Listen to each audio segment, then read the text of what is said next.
दोस्तों नमस्कार।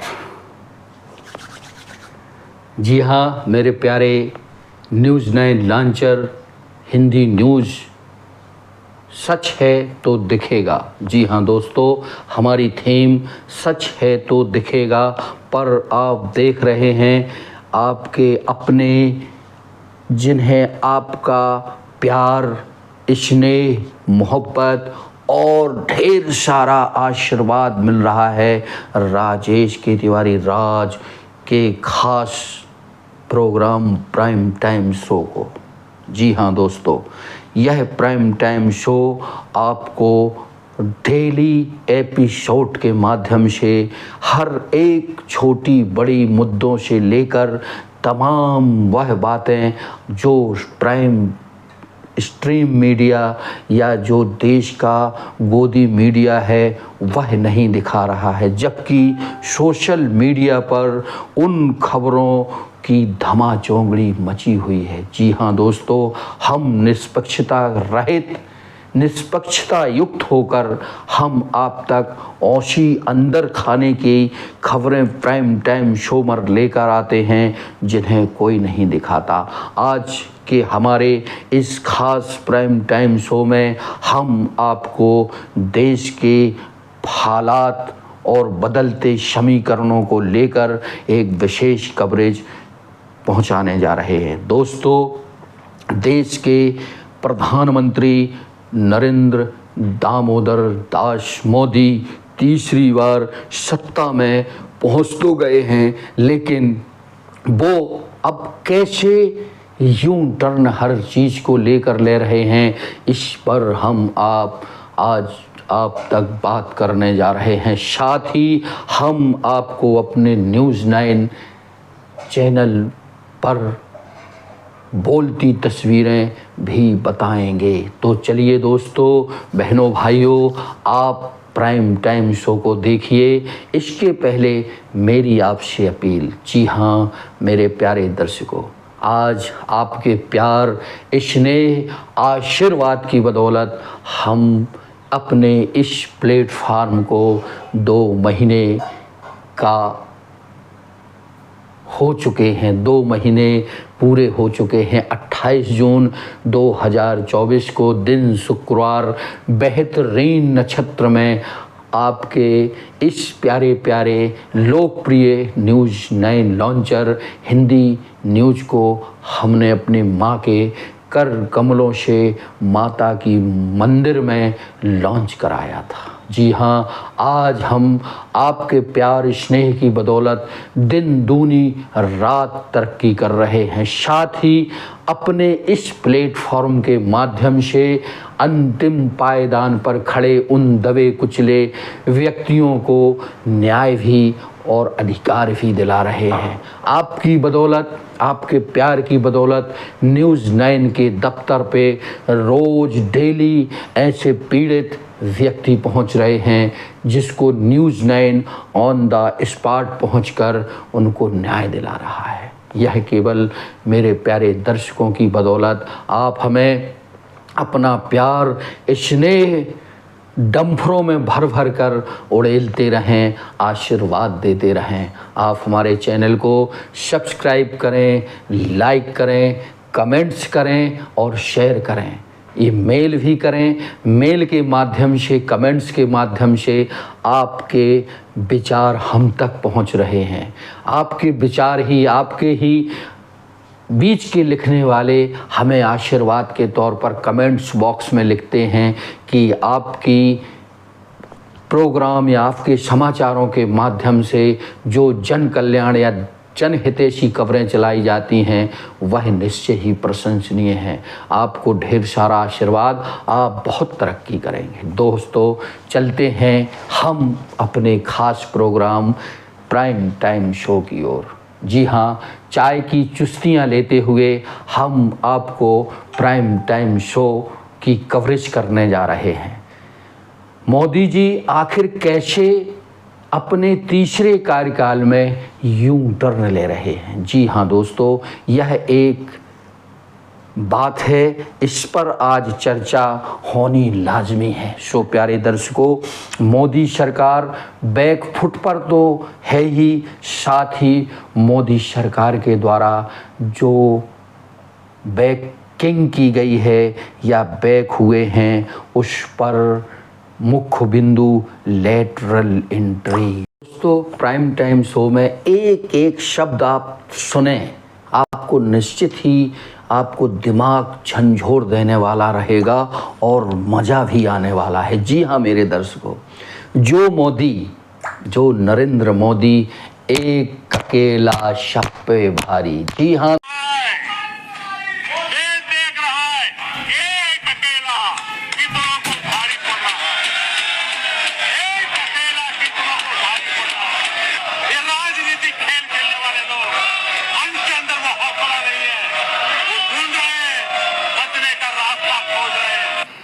घंटे तक देश के प्रधानमंत्री का गला घोंटने का, उनकी आवाज को रोकने का, उनकी आवाज को दबाने का लोकतांत्रिक परंपराओं में कोई स्थान नहीं हो सकता है और इसका कोई पश्चाताप तक नहीं है, इसमें दर्द तक नहीं है। दोस्तों, संसद में जहां उनकी 3 जी हाँ 303 की संख्या बल हुआ करती थी 2 पॉइंट में, उस पर दम भर कर बोलते थे एक अकेला शब पर भारी। आज वह मोदी, जी हाँ आज वह मोदी कैसे अपने आप को चारों ओर से घिरे हुए, तो आपने देखा 10 साल तक मोदी की केवल भ्रुकुटी, आँख की भ्रुकुटी जो होती है, वह अगर थोड़ी सी चढ़ गई या इशारे बदल गए तो तमाम तरह की कमेटियां बनती थीं और बिगड़ती थीं, चाहे वो जेसीबी की मांग हो, जेपीसी की मांग हो, या चाहे कुछ भी हो। विपक्ष को कभी सुना नहीं, किसी को सस्पेंड करना हो, किसी को कानून के जाल में फंसाना हो, तब सब उनके इशारे पर होता था। बहरहाल आज भी होता है, आज भी देश की एजेंसियां उनके रहमो करम पर, उनके इशारों पर काम करती हैं। लेकिन जी हाँ दोस्तों, लेकिन अब देश की जनता और भारी विपक्ष के दबाव में मोदी जी किस तरीके से यू टर्न ले रहे हैं, यह एक प्राइम टाइम शो में आपको बताने और सुनाने जा रहा हूं। राजेश की तिवारी राज की बेबाक पत्रकारिता, जी हाँ दोस्तों, बेबाक पत्रकारिता जगत में एक सनसनी मचाने वाली। जी हाँ, हम देश के मध्य प्रदेश के उस जिले से आते हैं जो अशिक्षित है, पिछड़ा है, पन्ना के अमानगंज में हम रहते हैं। वहाँ से हम मजरा टोलों से लेकर देश विदेश अंतर्राष्ट्रीय स्तर की खबरों को आपको बड़ी मेहनत से पहुँचाते हैं, निर्भीकता से पत्रकारिता करते हैं, वो अल्फाज इस्तेमाल करते हैं जो शायद आज कोई नहीं कर पाता। चूँकि हम ईमानदार हैं, चूँकि हमें अपने देश से, अपने वतन से, अपने संविधान से, अपने देशवासियों से प्रेम है। उसी कड़ी में मोदी जी कैसे यू टर्न ले रहे हैं। जी हाँ, आज विपक्ष के शैडो प्रधानमंत्री कहे जाने वाले नेता प्रतिपक्ष राहुल गांधी की बैटिंग पर कैसे भारतीय जनता पार्टी के नुमाइंदे और प्रधानमंत्री फील्डिंग कर रहे हैं। राहुल बाउंड्री वाल के ऊपर सिक्सर ही नहीं, चौके छक्के लगातार लगा रहे हैं, लेकिन गेंद क्षेत्र रक्षण में आज भाजपा और भाजपा की सरकार में बैठे नुमाइंदे आउट नहीं कर पा रहे हैं। जी हाँ दोस्तों, राहुल गांधी से किसी भी प्रकार में मोदी जी कंपेयर नहीं कर पा रहे हैं। राहुल गांधी जो बात सड़क से लेकर संसद तक करते हैं, वह पूरे देश ही नहीं पूरे विश्व में गूंज जाती है। सो दोस्तों, परत दर परत, जी हाँ, परत दर परत आपके इस खास प्रोग्राम प्राइम टाइम शो में मैं चाय की चुस्कियाँ लेते हुए आपको बताते जा रहा हूँ। आप ध्यान से देखिए, ध्यान से सुनिए। जी हाँ, कैसे मोदी जी ने अपने तीसरे कार्यकाल में हर एक चीज़ से, हर एक उससे यू टर्न लिया है, जिसमें हम सबसे पहले बात कर रहे हैं लेटरल एंट्री की। जी हाँ दोस्तों, यह लेटरल एंट्री वह कहलाती है जिसमें पीछे के दरवाजे से संवैधानिक पदों पर या उच्च स्तरीय पदों पर अपने पार्टी या संघ से जुड़े अपने खास लोगों को बड़े संवैधानिक पद, जैसे मिनिस्ट्री में जॉइंट सेक्रेटरी, सेक्रेटरी, सचिव, उप सचिव या डायरेक्टर या अन्य पदों पर जिनकी पदस्थापना भारतीय प्रशासनिक सेवा, जी हाँ दोस्तों, यूपीएससी के माध्यम से होती चली आ रही थी। किस तरह मोदी कानून को धता बताते हुए इस तरह से बैक एंट्री कराते रहे हैं। जब इस बात का राहुल गांधी और समूचे विपक्ष ने सड़कों से लेकर एक्स के माध्यम से और संसद में विरोध किया दोस्तों, तो मोदी सरकार को बैकफुट होकर वापिस आना पड़ा। एक करारी हार यह बहुत बड़ी थी मोदी जी के लिए, जिनके इशारों पर सत्ता में बैठे वो नुमाइंदे, वो अधिकारी फड़फड़ाने लगते थे, कांपने लगते थे। आज मोदी खुद ही कांप रहे हैं और भावुक हो रहे हैं और करुण रोदन भी कर रहे हैं। आप हमारी तस्वीरों में हम आपको दिखाएंगे, एक सीन वह दिखाएंगे जो एक अकेला शव पर भारी और दूसरा उसी के साथ करुण रोदन करते हुए। जी हाँ दोस्तों, अब बात करते हैं देश में आम चुनावों में पुरानी पेंशन को लेकर जो विपक्ष और कांग्रेस ने हल्ला बोल मचा रखा था, उस पर बड़े पैमाने पर सरकार की प्रतिक्रिया किरकिरी हो रही थी। उस पर भी मोदी ने पुरानी पेंशन स्कीम बहाली की। जी हाँ दोस्तों, इस पर थोड़ी सी लाजमी चर्चा होना जरूरी है आज के खास प्रोग्राम में। जिस दिन पुरानी पेंशन योजना को सैटरडे के दिन, जी हाँ, आज तक के इतिहास में दोस्तों कभी भी कैबिनेट की मीटिंग सैटरडे या संडे को नहीं हुई, लेकिन उस दिन दोस्तों मैं कह रहा था कि जब संसद में कैबिनेट मीटिंग शनिवार और रविवार को छुट्टी रहती है, आज तक के इतिहास में कभी नहीं हुई, तो उस दिन बैठक करके या मीटिंग करके पुरानी पेंशन योजना पर क्यों सहमति हुई, उसकी कहानी मेरी जुबानी। जी हाँ दोस्तों, न्यूज़ 9 लॉन्चर पर आपको सच्चाई से अवगत करा रहा हूँ।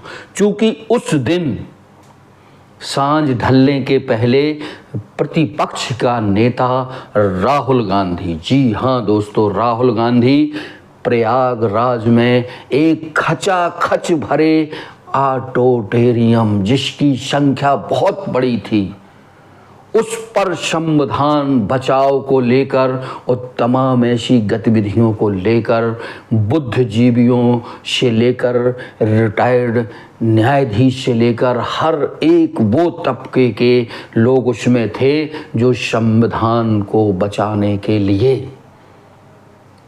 कांग्रेस से कंधे पर कंधा मिलाकर चल रहे थे।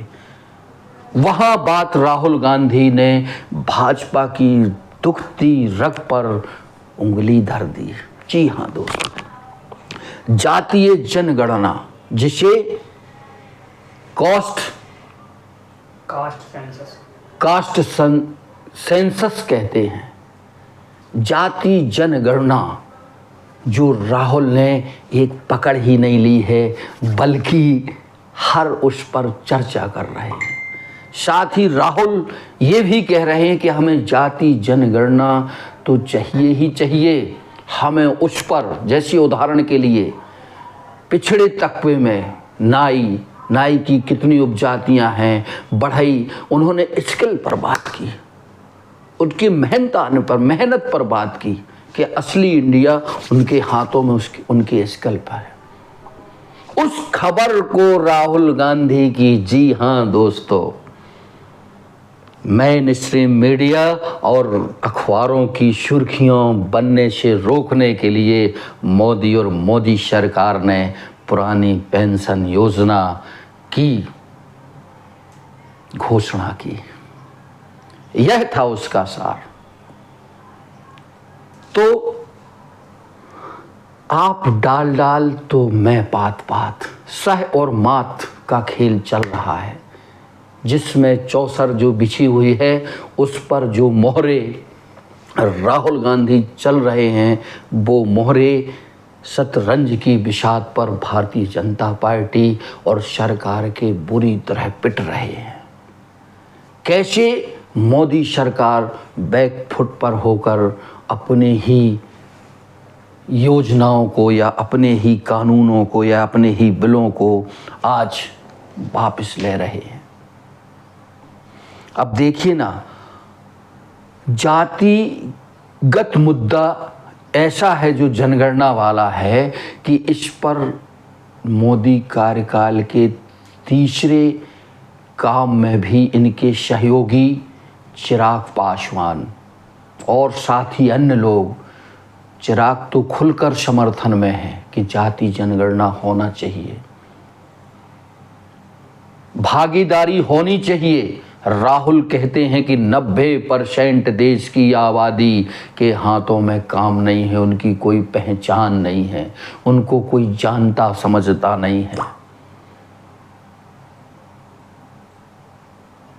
इस पर आज देश में एक चर्चा हो रही है। अब यहाँ से अगर ये मुद्दा भारतीय जनता पार्टी का जो कोर वोटर है, जो मतदाता है, अगर ये दुखती रग राहुल गांधी जी ने पकड़ रखी है, ये भारतीय जनता पार्टी की लुटिया डुबाने के लिए काफ़ी है।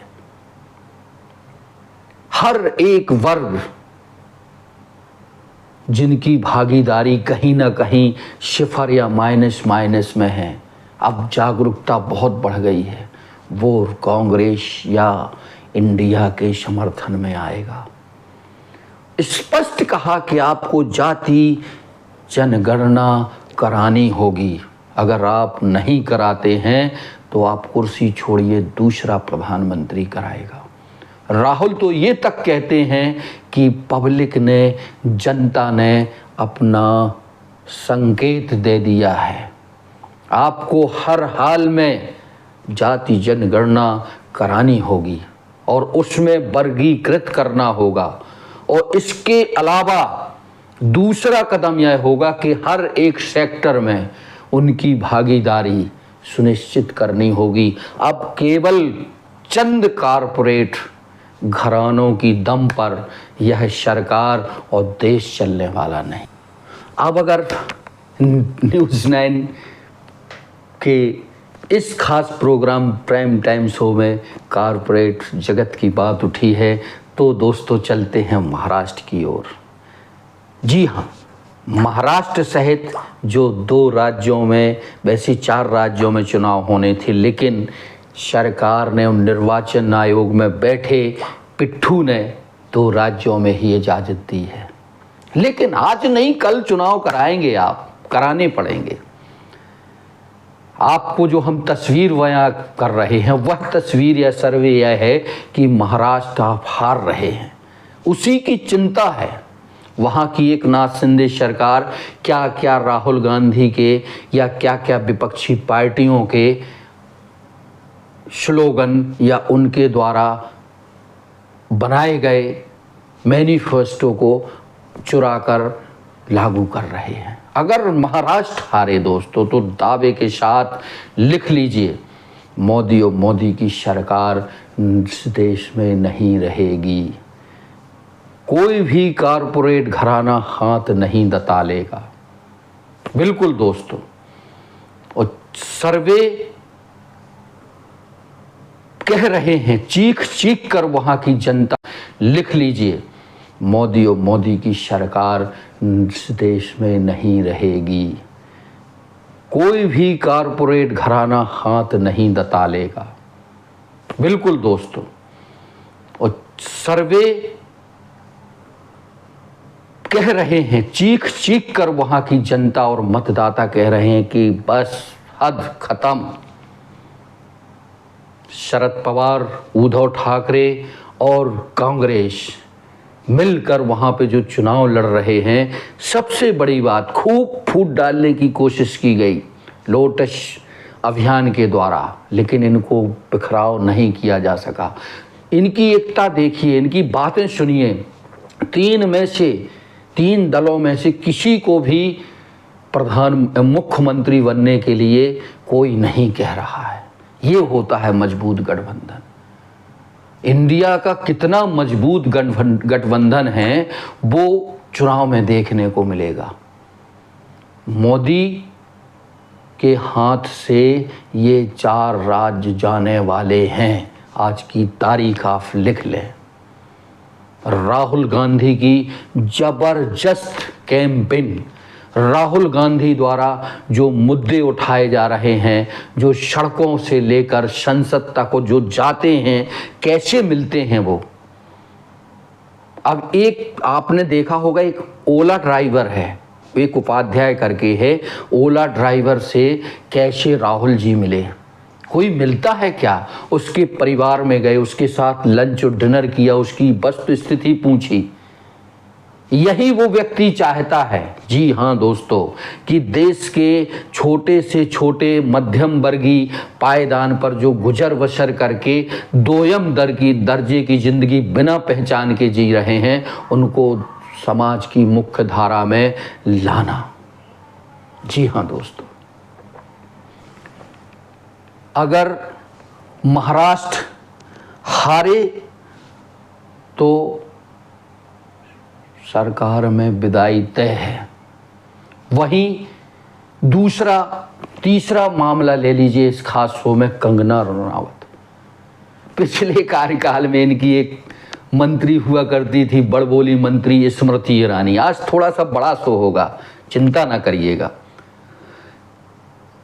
वो जगह स्मृति ईरानी जी की अभिनेत्री कंगना रनावत ने ले ली है। कंगना रनावत अपनी बयानबाजी या अपने बड़बोलेपन को लेकर मीडिया की सुर्खियां बनने के लिए अनर्गल बयानबाजी देर सवेरे कभी न कभी देती रहती हैं। सो दोस्तों देखिए ना, इस बड़बोली अभिनेत्री जो सांसद बनी है, कैसा करारा तमाचा एयरपोर्ट पर इसी की जो है एक महिला सुरक्षा कर्मचारी ने जड़ा था। उसी पर इसने कंगना ने एक बयान देकर खुद फदीहत तो कर ली, साथ ही भारतीय जनता पार्टी और प्रधानमंत्री और मंत्रियों की कर दी। कैसे कोई महिला या सांसद एक जिम्मेदार पद पर बैठे व्यक्ति से कैसी अपेक्षा इस तरह की जा सकती है क्या? ये बयान दे रही हैं कि देश के जो किसान आंदोलन विभिन्न बॉर्डरों पर बैठे थे, वो आतंकवादी थे, वो बांग्लादेशी थे, वो कट्टर थे, वहाँ पे हत्याएं होती थीं, वहाँ पर बलात्कार होते थे। कितना घृणित बयान था। विपक्ष ने तो उसको लपका ही, साथ ही इस पर भी भारतीय जनता पार्टी के प्रधानमंत्री माननीय मोदी साहब और उनकी पार्टी को यूं टर्न लेना पड़ा कि यह उनका व्यक्तिगत बयान है, किसी भी रूप से अधिकृत नहीं है कंगना कोई बयान देने के लिए। कंगना को डबल मार पड़ी दोस्तों, एक सीख मिलेगी। एक वो थप्पड़ पड़ा था और ये भारतीय जनता पार्टी ने पल्ला ढाला। इस तरह की ओछी राजनीति ज़्यादा दिन तक नहीं चलती बड़बोलेपन की। जैसी स्मृति ईरानी जी आज घर बैठ गई हैं, इनका भी वही श्रेय होने वाला है। दोस्तों, प्राइम टाइम शो में आप राजेश के तिवारी के साथ गहन मसले पर आज शब्दों की माला जो परोई जा रही है वह देख सुन रहे हैं। मोदी जी की स्थिति कुछ ठीक नहीं है, हालात कुछ अच्छे नहीं हैं। तमाम तरह के जैसे जो इन्होंने बिल लाए, चाहे वक्फ कमेटी पर रहा हो, उस पर जेपीसी बन गई है, वो अटक गया। चाहे संचार वाला मामला रहा हो, वो भी अटक गया। ऐसी तमाम सब चीज़ें हैं। और एक पिछड़ा कार्यकाल था जब दम भरकर भुरगुटी आँखों के इशारों से, हल्का सा बोलने से काम बन जाता था। पॉपुलैरिटी कम हो रही है, चेहरा कम हो रहा है। अब देखना ना आप, मोदी जी जहाँ जहाँ चुनाव होंगे वहाँ वहाँ कम ही जाएंगे, और चुनाव के बाद दूसरे के ऊपर ठीकरा फूटा जाता है। हर एक पायदान पर पार्टी कहीं ना कहीं पीछे हो रही है। इनका चेहरा भी लोग देख देख कर उकता गए हैं। मन की बात भी पार्टी के ही लोग सुन रहे हैं। मेन स्ट्रीम मीडिया को वो तजब्बो नहीं मिल रही है, चूँकि निष्पक्षता रह नहीं गई है। सोशल मीडिया में यूट्यूब चैनल्स और सोशल मीडिया प्लेटफॉर्म में निष्पक्षता की भरमार है। जी हाँ दोस्तों, यह था आज का हमारा विशेष खास प्राइम टाइम शो, जिसे आप देख रहे थे, सुन रहे थे। बहुत बहुत शुक्रिया, बहुत बहुत शुक्रिया।